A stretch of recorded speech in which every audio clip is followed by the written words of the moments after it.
everyone. I'm Kathryn Soley, and this is 1-800-CALL-KATHRYN. I'm looking forward to taking your calls today, and let's just jump right in, and let's hear from our first caller. Hi, Kathryn. This is Sarah. I'm a first-time caller, long-time listener. I am calling because I am a mother of two young kiddos, one being 7 months old, the other being a 4-year-old, and I am finding a really hard time finding time to move my body. I'm just feeling super stagnant and exhausted beyond just a mental capacity. Like, my body is just, it needs to move, but I'm having a hard time moving. And I'm just curious what the best way to do this, other than just getting up and moving, would be. There's some blockage and I need some answers. Thank you. Thanks, Sarah. That's my middle name, by the way. So let's shuffle these cards and let's see what we have for you.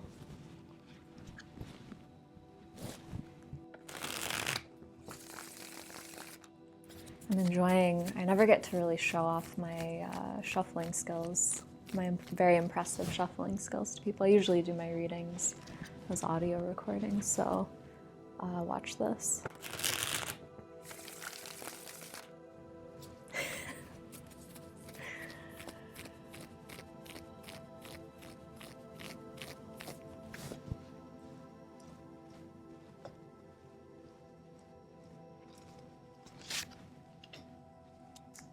As always, I'm starting off by pulling 3 cards from the Marseille deck.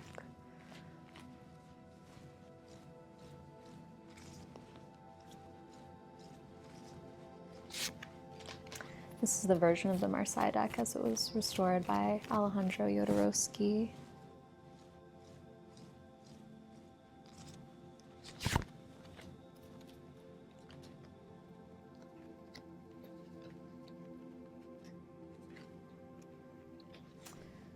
Okay, so we have the Lovers, the Knight of Cups, and the High Priestess.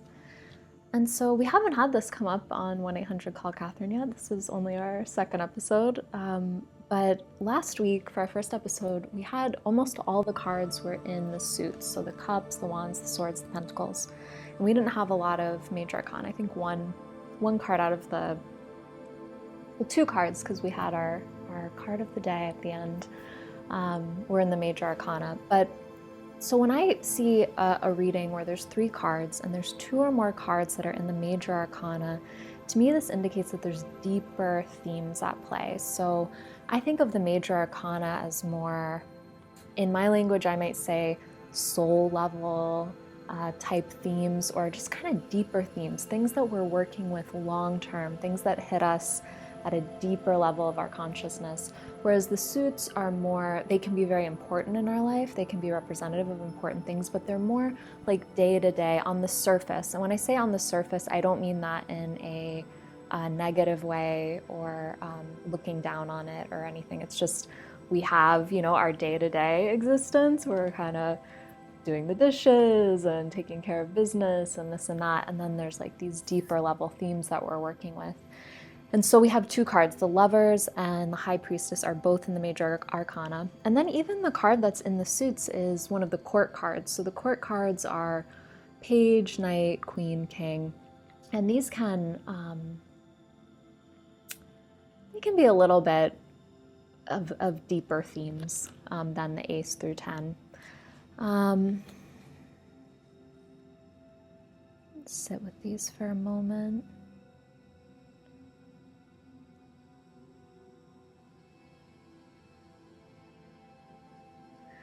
So it's interesting too, to me, as I mentioned in our last week's episode, and you'll probably hear me say this again and again, it is always interesting to see how the cards arrange themselves. So I don't do spreads. So my readings, I don't do like past, present, future positions or things like that.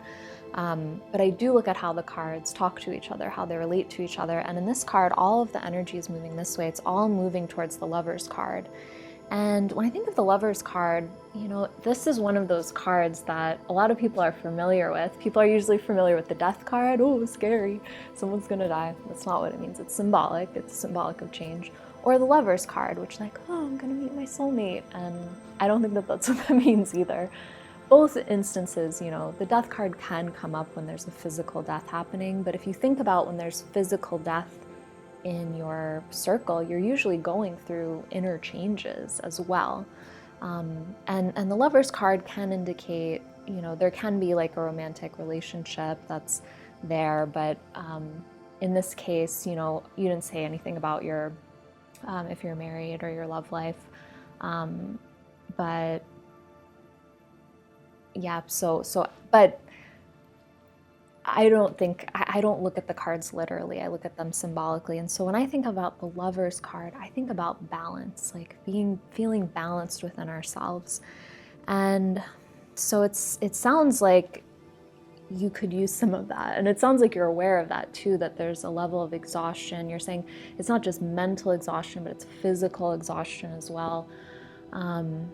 So something's out of balance, and all of these two other cards are they're giving their attention to, you know, something's out of balance here. And so when I look at the Knight of Cups and the High Priestess, to me these could indicate ways to bring things into better harmony, into better balance.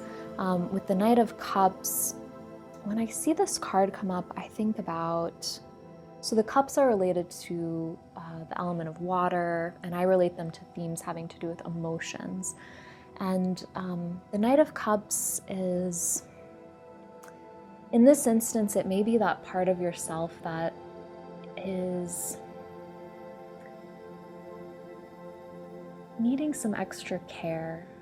And this extra care, it may need to come from outside of yourself, from people in your life. You know, if there's a partner or husband, being able to lean on them a little bit, needing some sort of, I even wonder if there's a need for some sort of emotional release. Is there something, feeling exhaustion sometimes? Exhaustion is so common now, and people are trying to find, why am I so exhausted all the time? And there's a lot of different potential reasons. You know, for one, we're exposed to so many toxins on a day-to-day basis. Our lives are this is like the first time in human history where we have these tiny rectangles that we carry in our pocket that show us everything happening in the world. Like, you can watch, you know, video after video after video of all different kinds of things, exciting things, scary things, emotional, you know, and it's just our attention is pulled in so many different directions. We all know this. And then, you know, because things are so kind of chaotic in the world and so all over the place, both probably at an increased level at this time than they would have been historically on a personal level, but also, like, obviously the world at large is in disarray, to say the least. And so we're holding, you know, we're going through the world like probably holding a lot of tension, feeling defensive. You know, I notice the last couple years when I go out into the world, people are a lot less friendly, it seems like. People are kind of scared and on defense. And when we think about what's on these little rectangles that we're carrying, it's, I don't know if you guys have this experience. This is where I get conspiratorial a little bit, one of the many areas. But there's nothing in my behavior on my algorithms that would indicate that I want to see car crashes, that I want to see people arguing with each other in lines at stores, that I want to see people being arrested and like things like, I don't want to see that. And so every time a video like that comes up, I put a thumbs down and I try to like swipe away from it as fast as possible. Like, I don't want to see this. And no matter what, I keep getting shown those videos, like they'll take a break from it for a while, they'll show it to me again. There's just so, anyway, and then when we take into, there's that, and then when we take into account just normal human stuff. You have 2 young kids. You said 7-month-old and 4-year-old. I mean, I'm sure that's a lot of work, a lot of like beauty, but then a lot of tired, like not sleeping as well. I know that for a lot of women, the birth experience can be traumatic. I hope it wasn't for you, but those things, we can kind of hold on to, and any sort of tension that we have, it's like how we ended the last episode with the card of the day, but any sort of tensions that we have, any sort of stresses that we have, we hold on to them forever until we release them. And so I wonder if there's something emotional that's being held at this time. It may not be something that's fully conscious. Maybe as you hear me talking about this, you may know exactly what I'm referring to. If you're like, not really sure, you might just keep your antennas open for this possibility, looking, in the coming days of like, is there something? Am I more sensitive than usual? Am I more easily triggered than usual? And this could be creating exhaustion. I've had experiences in my life where I feel very tired, where I almost have like all of the symptoms of an autoimmune disorder, and where I'm like, oh my God, do I have some kind of issue, physical issue? And then some sort of big emotional release will happen, and all of the symptoms go away like that. And then we also have the High Priestess here.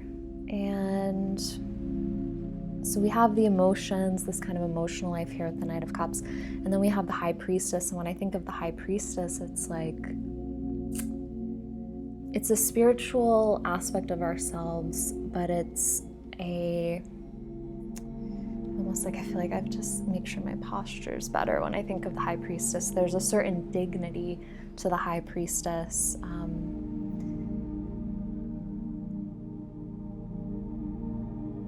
And so it might be beneficial at this time as well to tap into a higher clarity that you have.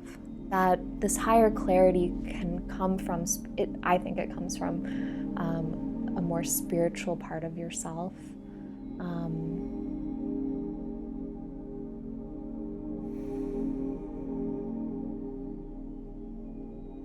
You can call it presence, you can call it mindfulness, you can call it a connection to higher part of yourself, connection to God.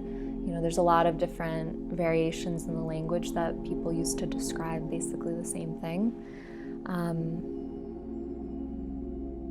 And so if at this time as well, there's been a neglect of your inner spiritual worlds, which I can imagine having these 2 really young kids, there's probably less time that you have for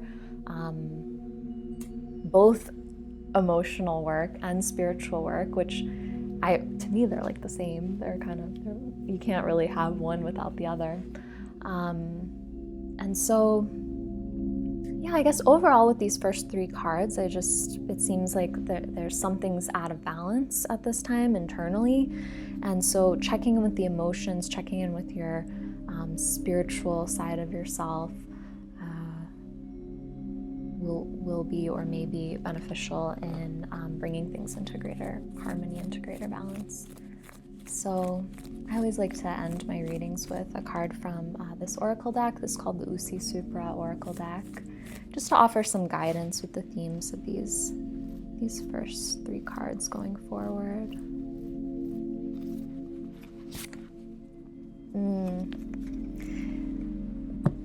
Okay, so we have the Gnosis card. Stand up, so give you guys a better view there.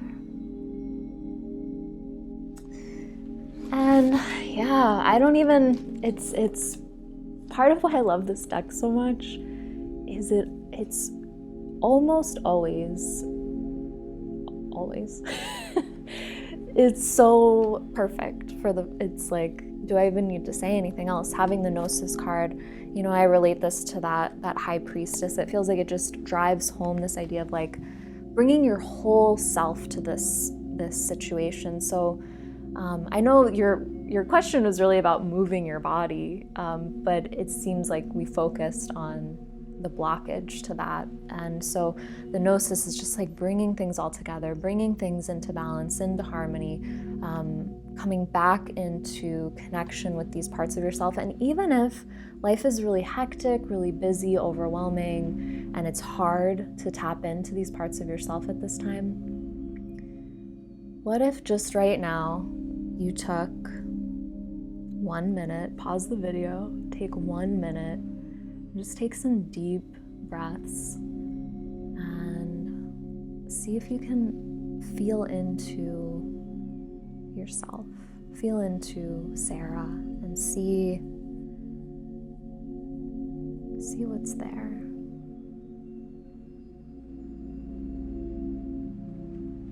Anyone else watching, you're welcome to do this too. Tap into your own self, don't tap into Sarah. All right, Sarah, this is what I have for you.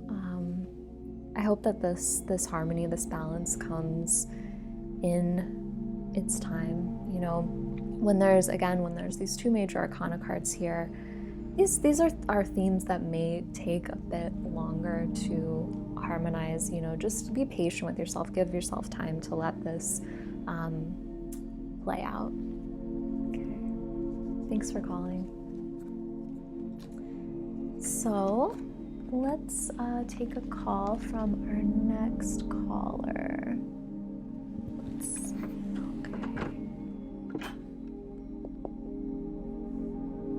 Without going into details, we'll also try not to be vague.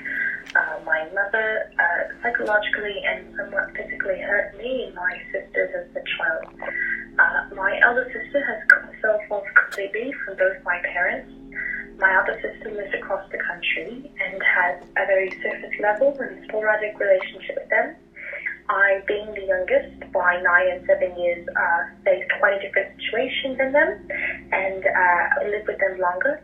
I live in the same city as my parents, but being honest, I depend on them for some of my financial assistance and cannot cut them off, nor do I really want to. I don't know if I could handle life without my mom, even as an adult, even after what she did. And I'm just at the beginning phase of unpacking what my mom did to me, and it's very hard because I love her. So should I move away, experience cutting her off for a period of time? What do you feel the way forward is intentionally? Thank you. I really appreciate it. Okay. Ooh. All right, let's shuffle these cards here and see what we have for you.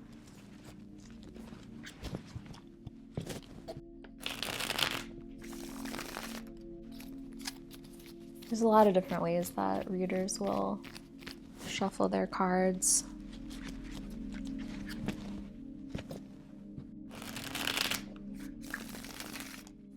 A lot of different ways that people pull the cards out of the deck. The way that I do it, kind of like holding it to my side. I didn't learn that anywhere. I just started doing it and it just makes sense to me. I wait till it's kind of hard to do this chair. I wait until I feel the right card wants to pop out. So let's see what we have for our caller.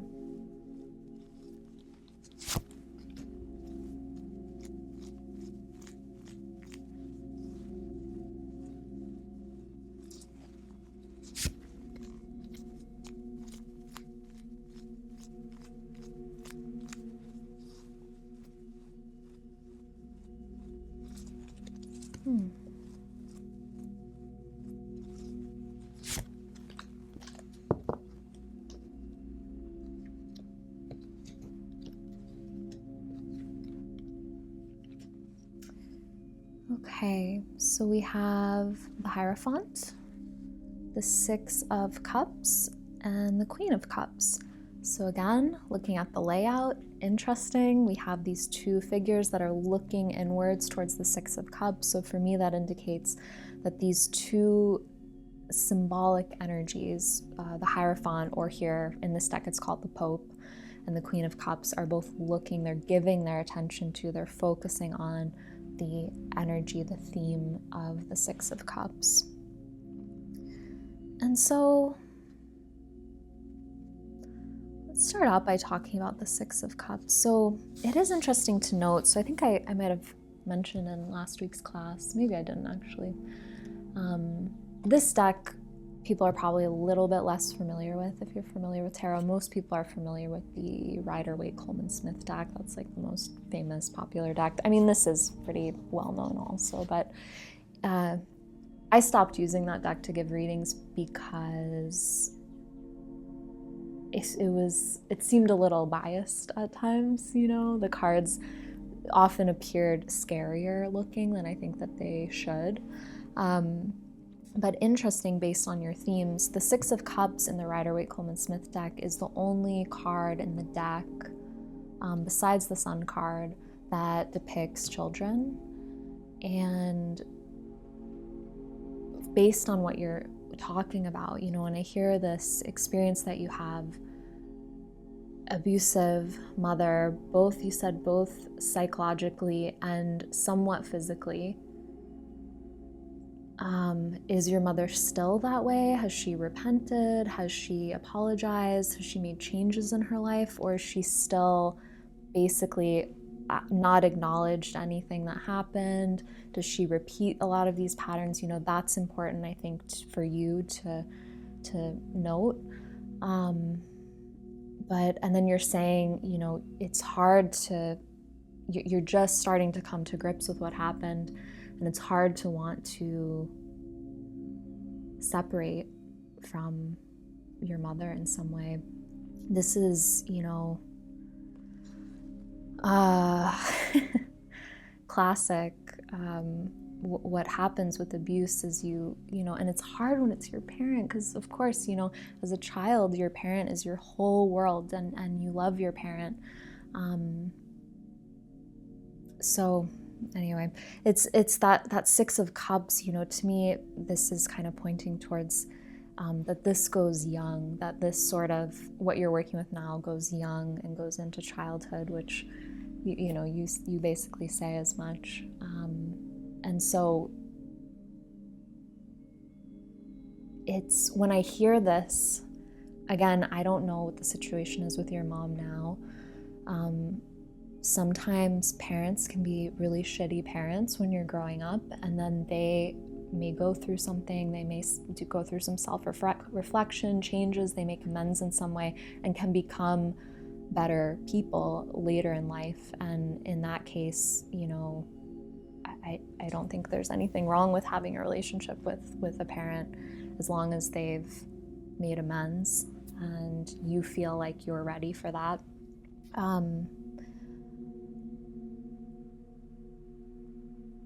But enmeshment, I don't know if you've come across that word yet in you said you just started to kind of start unpacking childhood, but enmeshment is a word that you might look into. And you know, what I was going to say, I forgot what I was going to say a minute ago, so I brought up enmeshment, but what I was going to say was that this sort of situation is not necessarily that different from an abusive relationship. And you're using this term, well, you actually didn't use the word abusive, did you? You said physically hurt me and psychologically. I mean, if you replaced mother with husband, you know, and it was your friend and not you, how would you view this relationship? Enmeshment can make it really hard. It confuses real love with needing to protect someone or maintain, you know, some sort of level of stability. And having the financial involvement, that's another layer that makes it difficult, because I mean, on one level, that could be another way for your mother, your parents to control you. But it also, it keeps you from being able to, both literally and maybe even internally, it might be scarier internally to explore these themes because your physical safety relies on it financially. So you have that kind of working against you, and at some point you are going to want to, I don't want to tell you what to do, but you may want to find financial independence in some way or another, if at all possible. So anyway, so we have this Six of Cups. So there's, to me, this is where this childhood, this enmeshment, like this goes deep, goes young, there is coming up. And then we have the Hierophant, which is kind of similar to the High Priestess that we talked about in the last reading. It's also a card that has a certain spiritual nature to it. It's a mature kind of spirituality. It's a crossing the T's and dotting the I's type of spirituality, if that makes sense to you. It's being deliberate, and I don't know if rigorous is quite the right word here, but yeah. So when I think of that energy in relationship to the Six of Cups, it's like the Hierophant is inviting you to look at your childhood with a meticulous eye and with the energy of an elder, perhaps, a mature or wise aspect of yourself, and not skipping over, glossing over details, but paying attention to the details and being consistent with it. And then the Queen of Cups is just, it's so nice to have in this, because the Queen of Cups is perhaps the most nurturing card in the tarot.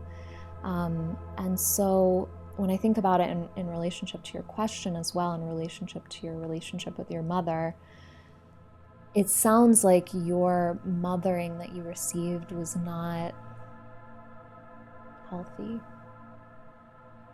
And there may be, this is the thing too, is that there may be great things about your mom, there may be things that you really appreciate and are grateful for about your mom, but there's a big,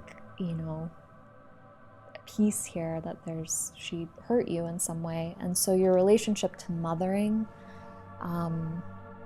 you may need to reevaluate, like, what is a healthy relationship to my mother? What does a healthy mother do? What kind of mother would I have wanted instead?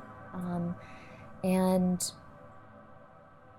you may want to explore finding ways of how can I give that mothering energy to myself without needing to rely on it coming from my mother. And that's a hard one. I think we're all, it's hard to separate child self from adult self in a relationship with our parents. Oh, that's one we could talk about a lot. But I want to say too that this is a case where if you're not in therapy, tarot reading is not therapy. A tarot reading just shows you things that you already know. It reflects things back to you that you already know. It's sort of, if anyone has a good reason for why tarot is a scam, so many people say tarot is a scam. It's a scam because it tells you what you already know. It's not like no one's ever really getting new information, right? Obviously there are scammer tarot readers and readers that are just terrible and not intentionally trying to scam, but just save that conversation for another day. But yeah, tarot is not therapy, and so this is something that it sounds like you're going to want to get therapy around.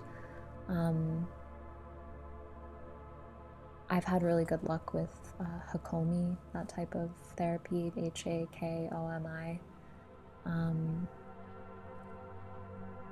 finances. You know, if your parents are paying for things, they might not want to pay for therapy, in which case a lot of therapists you can find will take insurance.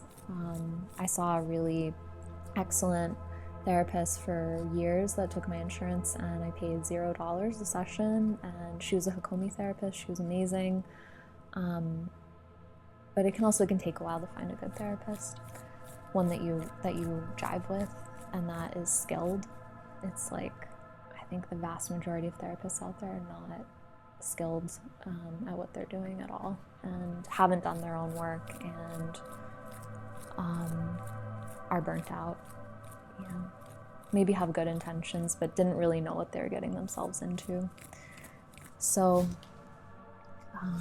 let's pull an oracle card here for some guidance with these themes. This is a great one for this reading. This is the Self card.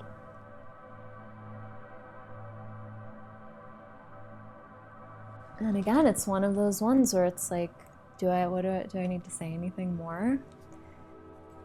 Coming to yourself, even like seeing the circle here. If there's enmeshment with your mother, which from what you're saying, it sounds like there is, you may be beginning a journey now of coming back to yourself. Your mom is not your responsibility. Even if you love your mom, her feelings, how she feels about things that she did to you in the past, it's not your responsibility. So coming back to yourself, coming back to a wholeness and harmony in the self.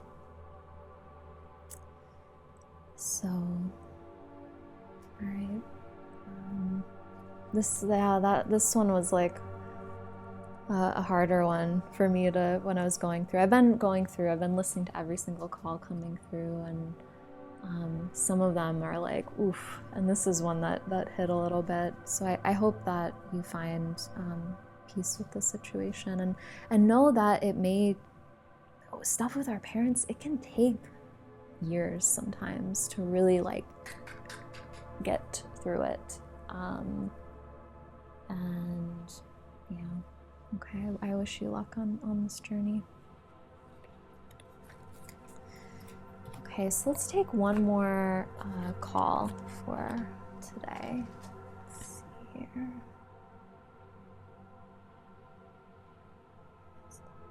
Here we go.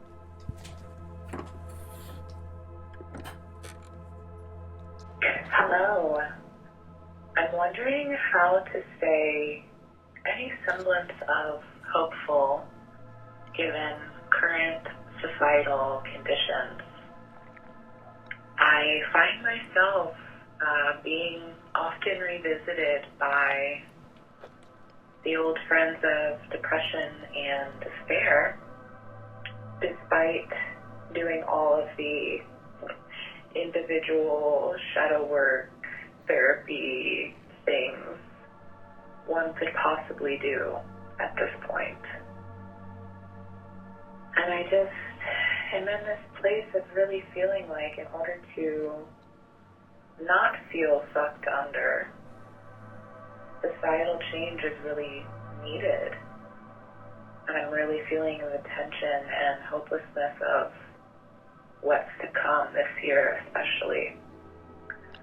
So yeah, looking for some guidance around how to stay hopeful despite what's societally happening. Thanks so much. Bye. Oof. All right, show of hands, who can relate to this? Feeling like difficulty at times maintaining a sense of hopefulness within this really wild world that we're living through at this time. I think we're all right there with you. So let's see what the cards have to say about this.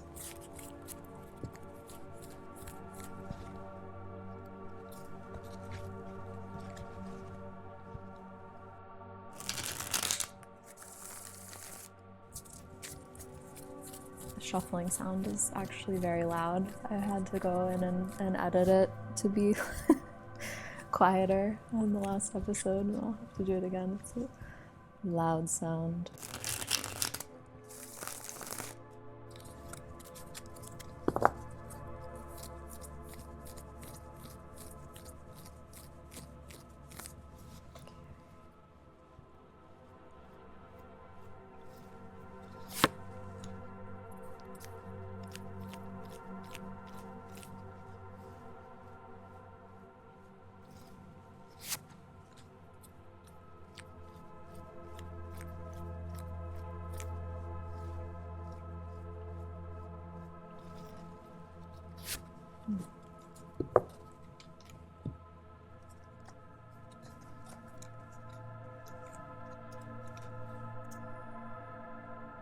Alright, so we have the Knight of Pentacles, the Eight of Swords, and the Eight of Cups. So I'm going to start off by talking about the Eight of Swords here, and the Eight of Swords is an interesting card for me. So swords are related to themes of the way that we think, primarily, also a little bit the way that we communicate. When I see the Eight of Swords come up, one of the aspects of it is when we feel stuck, we feel trapped, there's no escape, but what's funny about the Swords cards, or interesting about the Swords cards, is because they're around themes in the mind, they exist in the mind. So anxiety is a theme that, it's one of the themes that can come up with the Swords cards. But so feeling like stuck, feeling tied up, feeling trapped, the other side of this is that we've tied ourselves up, we've trapped ourselves. This is not to say that there's not actual scary things happening in the world, or things that may affect us personally, or just seeing other people being affected and how that is just gut-wrenching. But the Eight of Swords can create this sort of like box that we get trapped in. Like I'm seeing an image of someone like buried alive in a coffin underground. And then I'm also thinking of, if you'll remember, there's a scene in Kill Bill, spoiler alert, where she is buried alive in a coffin and she punches her way out of it.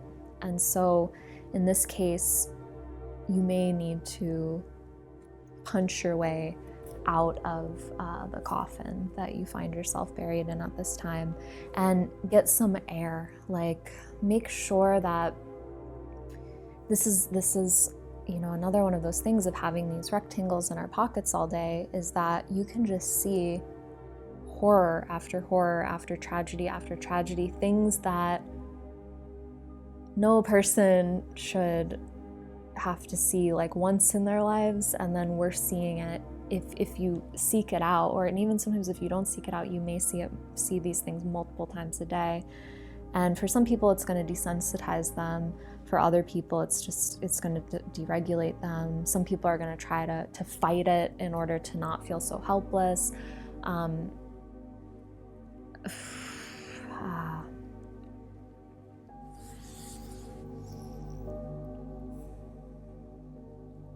I went through a really hard time with this sort of thing in 2020, as I'm sure a lot of people did, just seeing how insane everybody was at that time, and very disturbing to me to see the lack of critical thought, and just, wow, this is really like where we're still at. We're still here, huh? We're still repeating the same things over and over again and expecting it to be different. I think Albert Einstein might have said that insanity is doing the same thing over and over again and expecting different results. But as I'm sure it was for a lot of people that year, it was just, and the year after, was very transformative for me personally, in terms of just kind of like, wow, it's really and I'm not, I'm not like a sheltered person. I think that's another thing, is now all of a sudden people who have never looked into what's happening in the world now, like all of a sudden see one thing and then they're like, oh my God. I mean, I've been seeking out it's my own whatever, how I'm built. I've been seeking out the real story forever. I've been seeking out, what's the things that what's going on in the world that the news is not reporting about? What are the horrors happening in the world that nobody's talking about?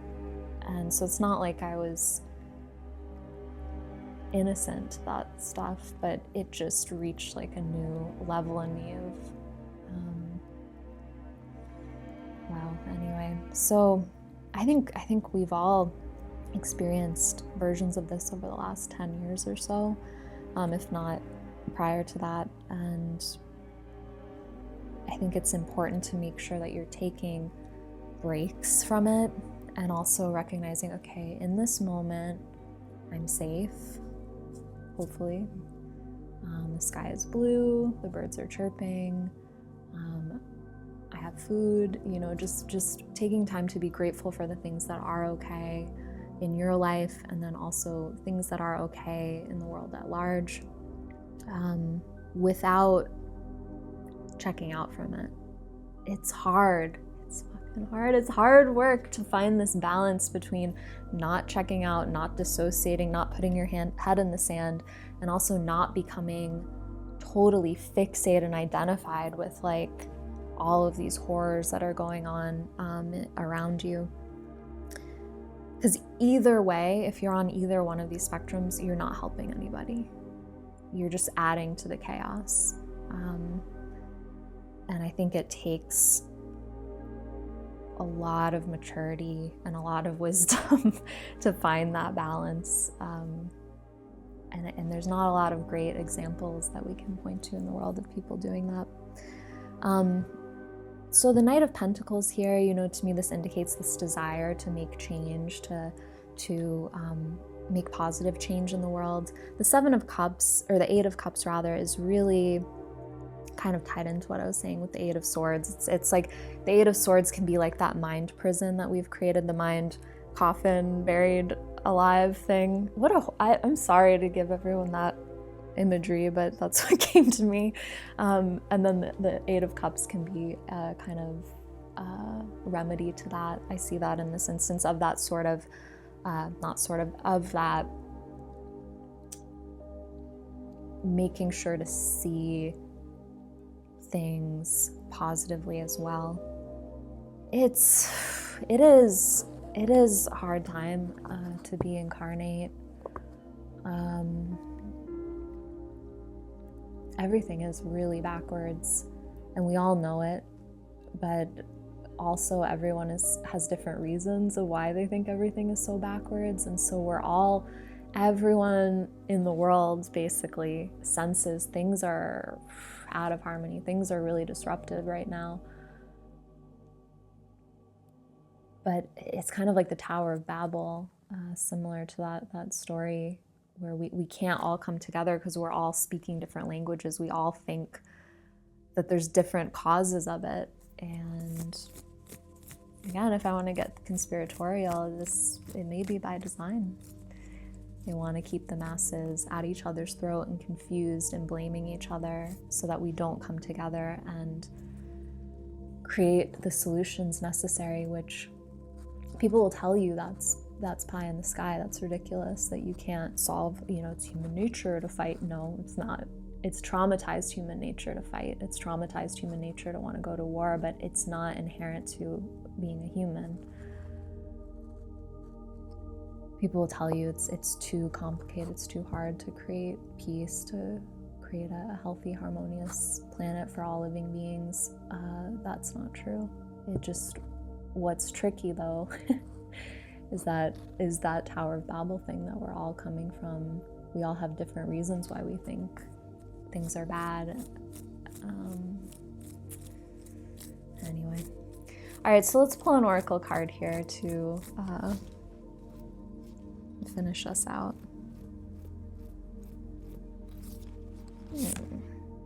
Ooh, the earth card.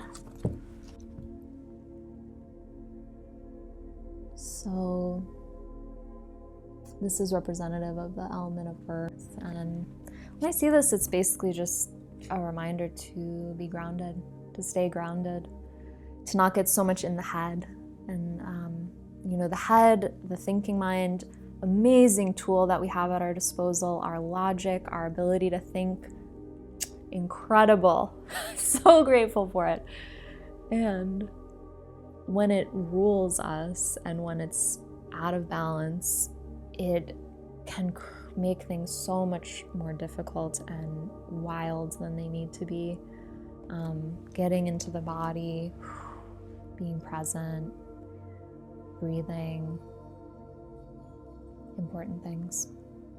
So we're all there with you, caller. We're all feeling this. Be good to others that you see in the world. Be patient with people. Be kind to them. Know that people have different worldviews than you, and there's a reason why they have it. They were exposed to different things. They were raised differently. They have different life experiences. It doesn't mean that they're bad people. It doesn't mean that they're the enemy.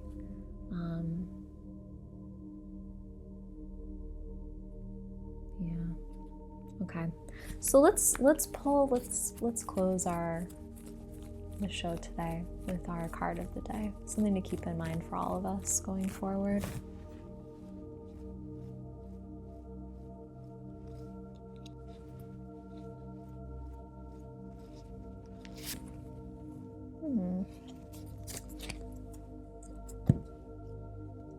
So we have the 9 of Pentacles.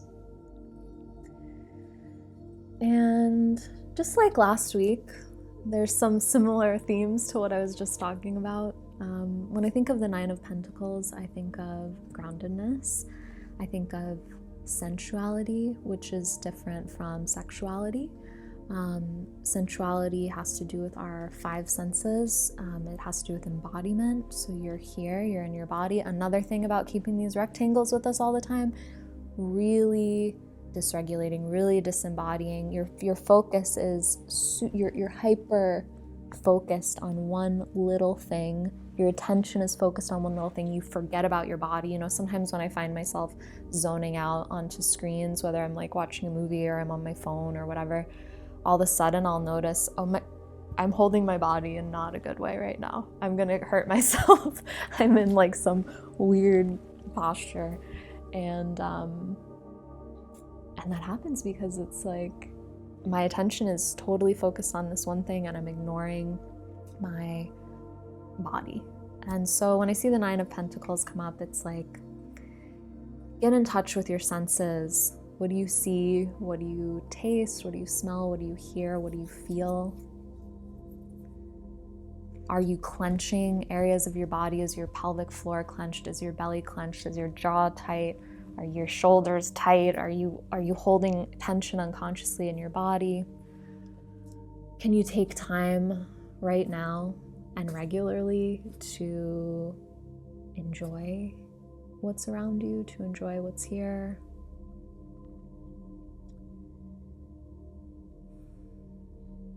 It seems so simple. It seems like the most simple thing in the world. And in a way it is, but it can also be not easy.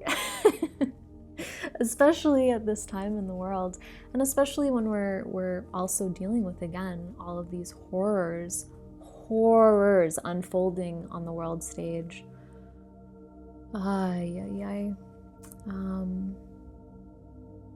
Wow, what a time. All right, everybody. I hope you enjoyed the show today, and please give the channel a subscribe. If you have a YouTube account, please subscribe, especially as I'm starting out. I don't really know how this all works, but I think it helps if I have subscribers. And if you like the video, please give it like that thumbs up like button. Share this with people if you think they might enjoy it. Spread the word. And yeah, if you want to learn tarot yourself, I have hours. I have 30 plus hours of video classes on the tarot available for $5 on my Patreon. There are a lot of people that would charge like $3,000 for it or something, $5,000. I'm not one of those people. So if you would like to learn tarot yourself, there's a whole series of classes about it on the Patreon. And if you want a personal reading, a private reading, I do offer those through my website. And yeah, kathrynsoli.com/tarot. And please keep calling in. It's really fun, exciting to me to have all these calls coming in every day. I get a couple of calls every day. I listen to them. I know that I'm not going to be able to answer all of the calls, so if I don't get to your call, please don't take it personally or that your question was bad or something. It could have been the audio quality, it could have been different factors. And if the question that you have is lingering, either call back and try leaving the message again, or again, you could set up a reading with me personally. And yeah, lots of love to you all, and I'll see you next time. Bye.